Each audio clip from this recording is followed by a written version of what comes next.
That was a sloppy debut.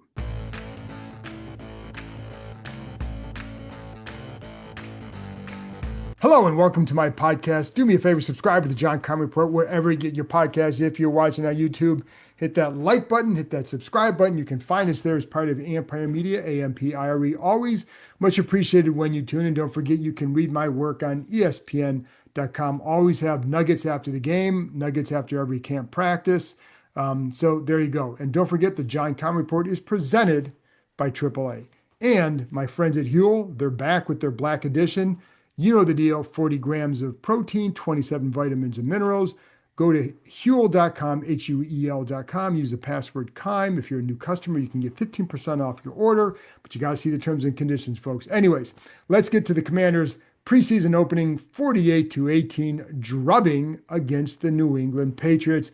Let's get right into it, folks, because it was not pretty. Now, a couple of things you need to keep in mind before you jump off that ledge. And I don't think many of you are going to do that because I think you understand that there were 30 guys who did not play tonight for Washington. Pretty much every starter did not play.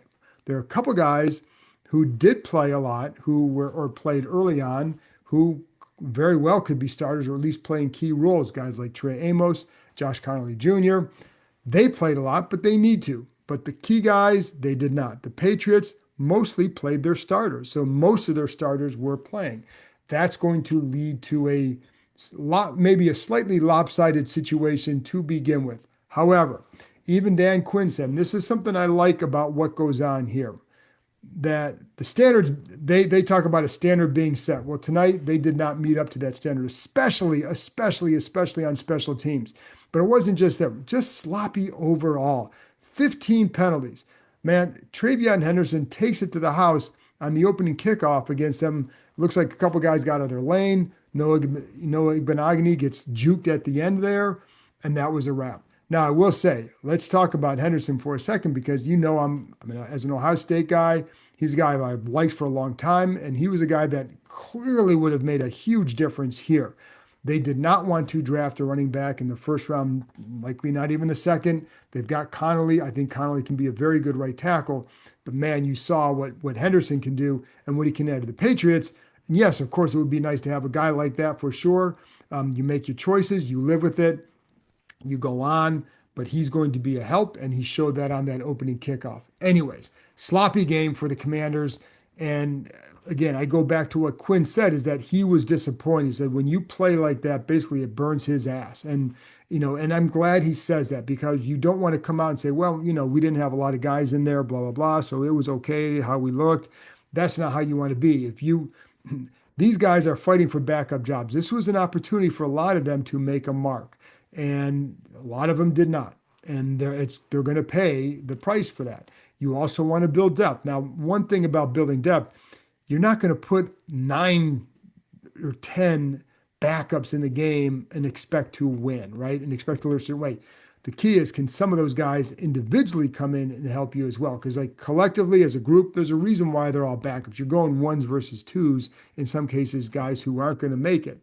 But can some of those backups look like they can play when you're surrounded by the other starters? That's how it would look in a game. Again, if you're down 9 starters on defense, you're kind of in trouble during the regular season. Keep all that so that you want to place this all in a proper context, but that doesn't mean you should say, well, just ignore tonight, because no, you want them to look better than they did. You want them to look like they're a well-coached, well-oiled machine. Even with the backups, maybe you don't, even with the backups, maybe you don't win, maybe you don't do certain things, but you don't want to look bad. You don't want to look sloppy, and they looked sloppy. So, but I like what Quinn said after the game in addressing them, and that he wasn't going to accept certain things just because they didn't play their starters.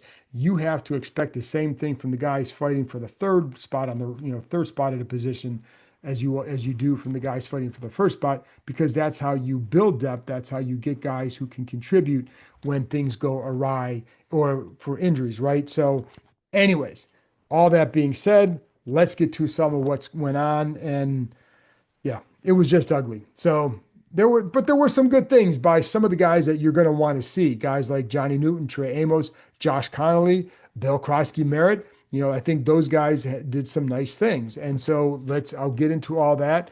And then there's some guys I thought, the receiver group need to see more. And by the way, no update on Terry McLaurin. No, this does not help his leverage. They already know they need him. They're not going to where McLaurin's price is. That's not going to happen. And for them, McLaurin's leverage or their leverage over McLaurin, he's under contract. You got to come in and play. Otherwise, the season starts, you don't get paid. Simple as that. Anyway, let's look at some of what went on with, excuse me, I almost knocked my another phone over.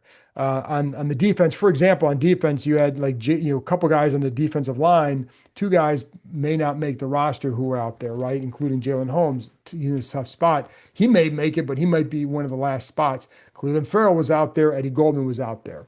But you had none of the linebackers in the secondary are guys who are going to be, well, actually, Percy Butler was out there, Jeremy Reeves out there, Keim Madrano, you want to see him. But when he's out there, he'll be surrounded by Bobby Wagner and Frankie Louvu. You had Tyler Owens out there. They want to see what he can do. You had Noah Gbenagany out there. You want to see what he can do. And but he'll be a backup for you, right? And then Trey Amos was out there as well. So that was the first D. First offensive line, you had Trent Scott, Chris Paul, Julian Good-Jones at center, Tyree Phillips at guard, and then Connolly Jr. at right tackle. So again, a lot of guys there that may or may not make the roster, except for, of course, for Connolly. Trent Scott, I think, will be there, but others are fighting for roster spots. So that's what, again, keep all that in mind because that's who is working against starters, but doesn't mean you have to play sloppy. So the focus is on guys who are going to play key roles. Let's go kind of one by one here. Trey Amos. So this is why I say what you're taking out of preseason. You know this. They're not game planning. They're not doing any of that stuff. So you look at individuals. Trey Amos can play, and we already know that. He made a couple nice plays. There was a deep fade to Mac Hollins down the sidelines. Covers it well, stride for stride. Good jam, stride for stride down the field. Not open, incomplete. Later, what I liked against a run play to the right, he came up hard. He came up fast. And because of that, stops the guy for no gain. So just that's one of the things I liked about about Amos when watching him on film compared to some of the other corners too. I liked how he competed against the run. I liked how he came up against the run. I think when you have corners who do that, who are aggressive and come up like that, and not only can come up, there were times where Emmanuel Forbes might come up like that, right? If a guy's coming without being square to the line, he may not always get him down. I think Amos will do better with that, but he competes, and I like that. So I think I'd say he had a good night, but he continues a strong summer. The guy that's jumped out to me this week was Josh Connolly Jr. So I felt like he had a good joint practice session the other day.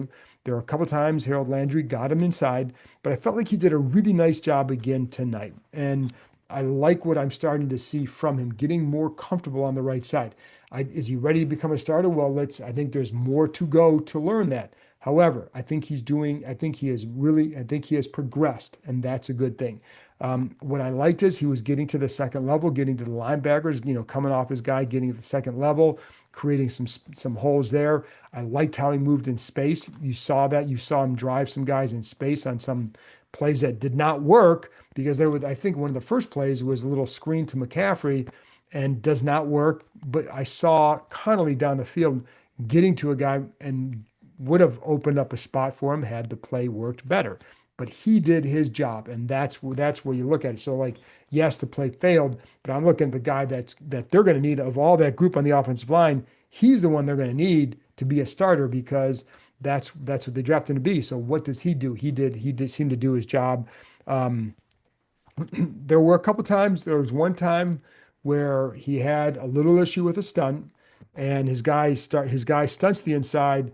He was going to go with him. He got blocked off because of it, kind of lost his path. His guy gets a pressure. Well, Sam Hartman steps up. But what I liked with Connolly is he doesn't give up on the play. He turns and sees the end who came around on the stunt going after him, and he's able to shove him out of the way to create a space for Hartman to go through. Now it was a third down and 10 or something like that. So Hartman does not pick up the first down, but he's not sacked in part because while Connolly did not handle the stunt well, I felt like he recovered and still helped his guy get out of a bad spot that he helped create, but he helped get him out of a bad spot by shoving the other guy, the defensive end, enough to keep him off stride. So, another time I saw him like get a little bit of a pop, but he was able to anchor. So I thought like just first, 22 snaps seemed like he did fairly well. So like that too. Krosky Merritt, what he showed now, 7 carries, 24 yards, had 1 catch. Um, wasn't like this was spectacular. Okay. He was not Travion Henderson for Washington tonight, but he looked good.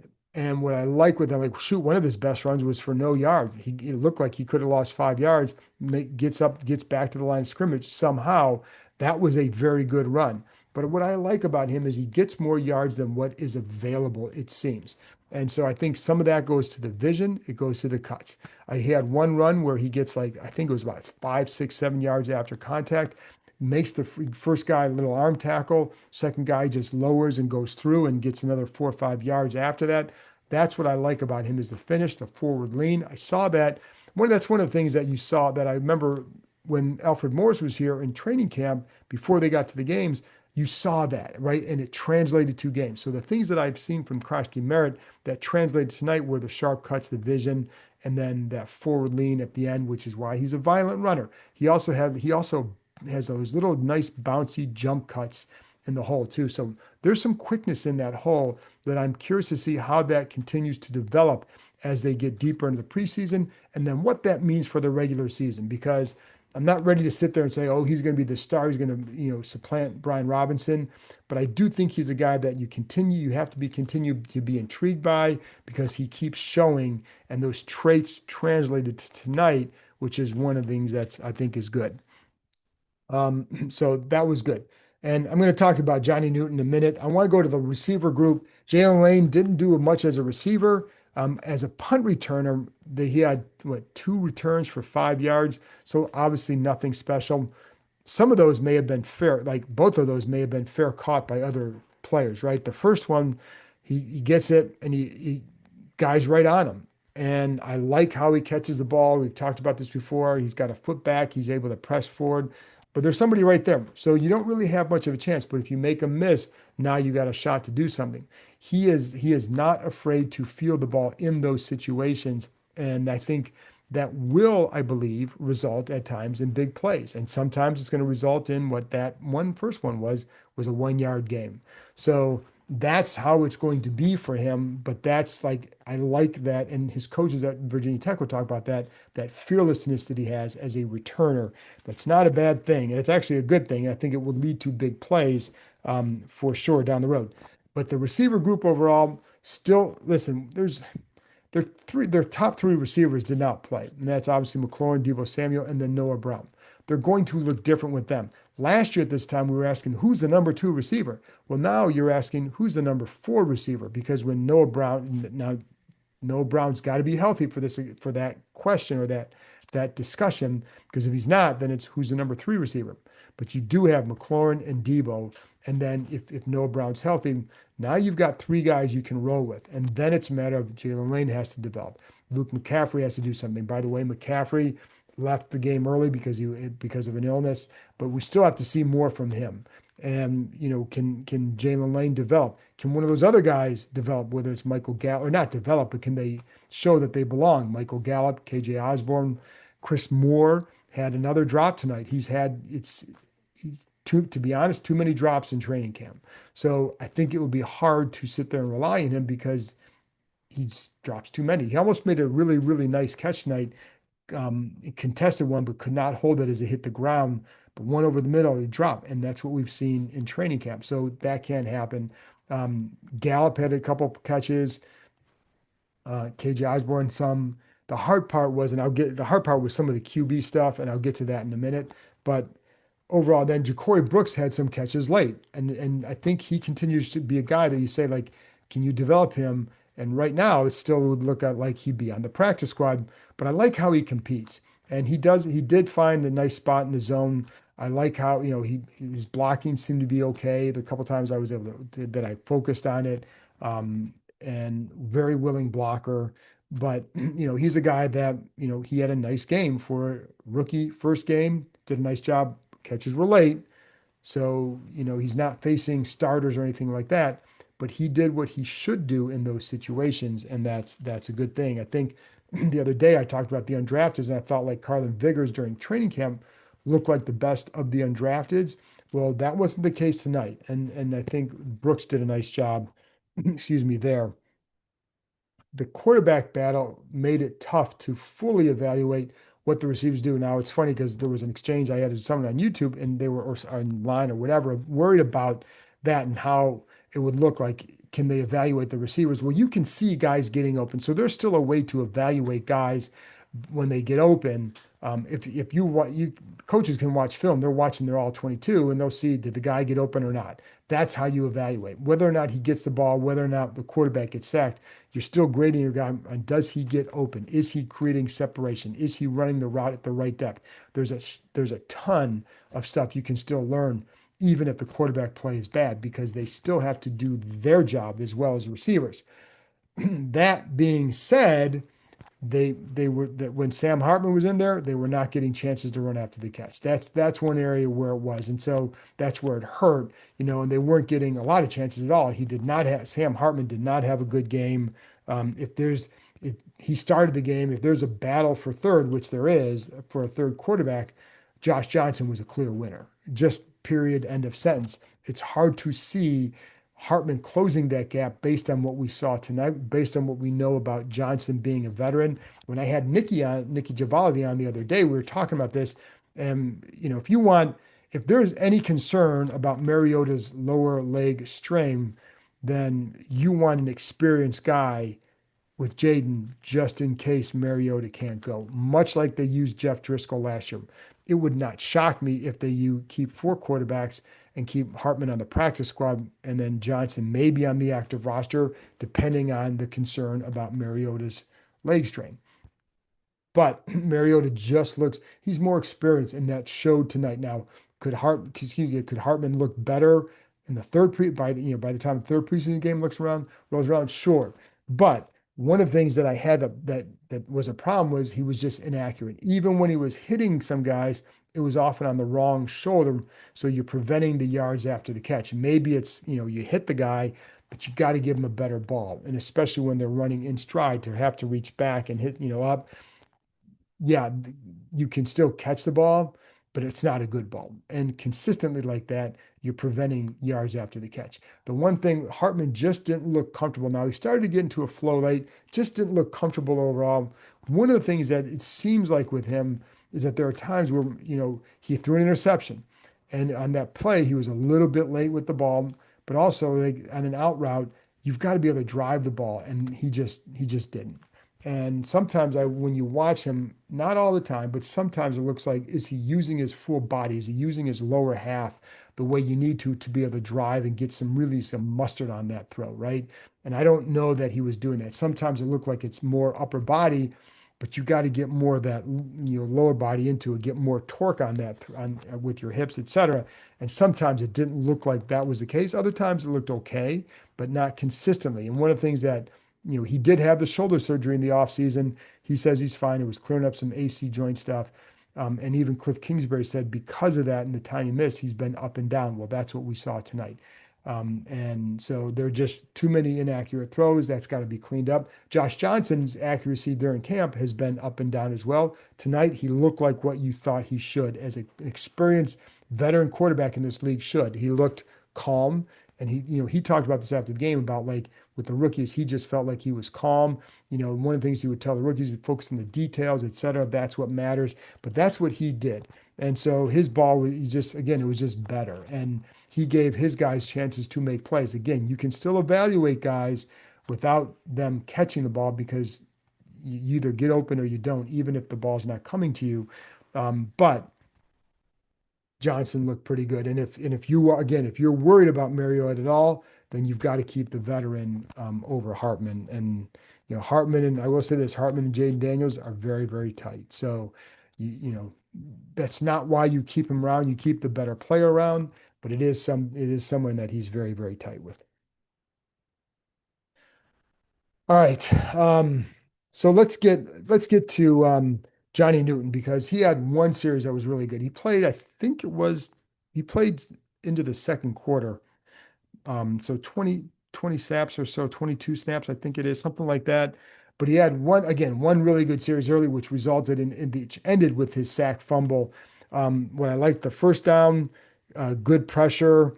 Um, 19 snaps he had. So on the first one in this series, reads a screen, gets off his guy, and then gets over to the play, and it made a difference. Next one, pressure, hit a stunt with Clelin Ferrell. Ball gets out, but again, would have been a good pressure. And he impacted the play too, because the ball had to come out quicker.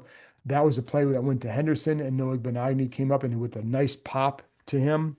And then on the last one, he's lined up between the center and the left guard. He can be very effective here, especially if that at times last year in the postseason, that's where he was really effective.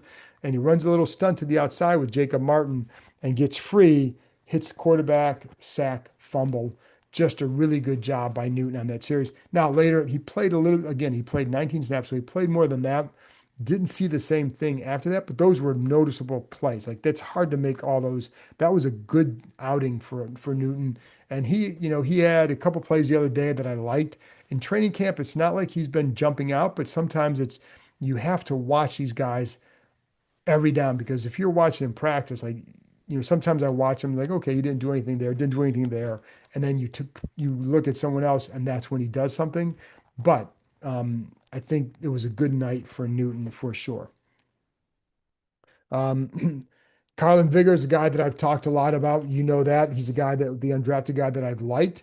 It was not a good night for him. Not a good tackling night at all for him. Too many times he's trying to tackle high. You're just going to bounce off guys, and that's what was happening. You're going to have to compete more and get those guys, get lower on your tackles, and that you got to get them to the ground. When you're taking them, you can't throw them to the ground. You got to take them to the ground. And that's something that he's going to have to get better at. This is his first live tackle in the NFL. It's one thing in practice to go up and pop a guy, but this is where when you're not having a lot of live tackling, which they don't, then their first crack is in a game. So let's see what it looks like in the second game. But it also looked like after a while, like maybe some of that didn't look as comfortable as I've seen him look in practice. And I wonder if that impacted how he played, just some of those missed plays, but he did not look as comfortable in coverage. He's a guy that I know they like, and he's a guy that I know they want to develop. But when you're looking at like roster spots, this was not the night for him to help himself. Bobby Price, the other corner, had a pretty solid game, also plays special teams. I think if you're looking at a sixth corner, guy like that or Kayvon Seymour because they're special teams can help them right now. You then can develop vigors on the practice squad for sure. But that's there was it was anyway. There you go.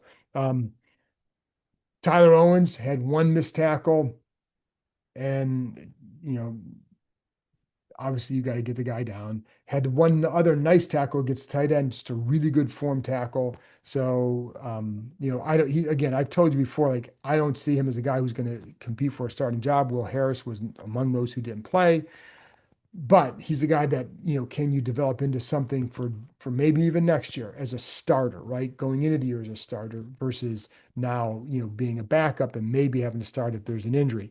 But I've told you about how they've moved him around. Somebody, and I need to watch him a little bit more from what tonight. Jeremy Reeves, another guy that it's funny because, special teams is where he makes his mark. He did not play on coverage on that first kickoff return. A lot of the starters were not there on the kickoff return on that one. Still a bad sign because there were some guys like Colson Yankoff, Keim, they're out there. They're young guys who would help in those areas if they, if they make the roster. But Jeremy Reeves was not. One thing I love about Reeves is the passion he plays with. Like he was pop. I didn't see enough pop in that secondary. You saw something. Brought the Igbenogany, but also with Reeves. Like every time he hit somebody, they knew it. And he even got called for one penalty, which I'm not sure what he could have done differently. The offensive guy goes low, he drills them. But what I like is the physicality that he played with. And after that penalty, they come back, they run, play to the outside. He's storming over there with a good pop.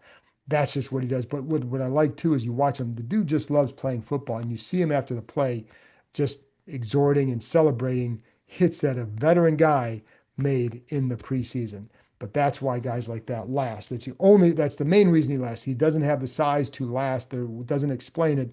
That passion explains it, but that's what you saw from there.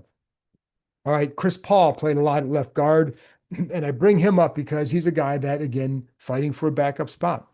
So when you watch him, like he is strong and he has the heavy hands. And there were a couple times where he drove his guy. Now, sometimes he drive his guy and then lose them at the end and they get back in the play, but you're still creating an opening for the back and you're still helping create maybe a 4 yard gain just because that. I'd like to see him sustain that a little bit better. But that's the knock on him is when he has to move in space or gets out there that his footwork isn't quite the same. And you saw that too. Like now, I will say there are a couple times he got the second level and some good power there. I felt like early on he was pretty solid, and then as the game went on, there were a couple missteps, but also not moving quite as well in space, and that's going to be a key thing for him. And then the depth, I know again, a lot of this becomes about depth, but when you're looking at the depth, again, I'm going to kind of weigh it individually because collectively you're not going to have all those guys out there in the field at the same time. And so, but I think, that's a big thing. I found it interesting that Cleveland Farrell was playing in the second half, and Eddie Goldman in the second half. Though that was a little bit interesting because there's some battles on that defensive line. By the way, take that back. Farrell played into a lot in the second quarter, but not into the second half. So, but I still find it interesting because he's again, there are some battles there. They like Javonte Jean-Baptiste. He could not play because he was out with an injury. So I think that's partly why he played more. But I also think you want to see more from him. And what can he do? We know what he can do as a edge setter. But so they're getting a long look at him, and same with Goldman. So, um, anyway, there's not much else to say, folks. That's the wrap for preseason game number one. Again, not pretty, but there were some showings that I think you can be encouraged by, and I brought those up: Amos, Connolly, Johnny Newton, and Krosky Merritt. All right, so and then if you're looking for developmental guys, Ja'Cory Brooks had a nice night. Again, nothing spectacular, not something that's going to make you have to worry about if they cut him, will somebody else pick him up? Nothing like that, but it's what you wanted to see, right? And so there are some things to build on. I would like to have seen a little bit more fight from some of the members of the secondary. I felt like New England was very physical with overall with them, more physical. And that's something that I'm curious to see what happens this week. And then again, in the following Monday against Cincinnati in their second preseason game, when the starters will actually play a little bit. And we'll see more from what those guys do. Anyway, folks, that's it. I'll be back on Sunday with another episode when the Commanders get back to practice. They have a 2 o'clock practice on Sunday, but I'll still have a podcast after practice. So thanks for tuning in. I'll talk to you next time.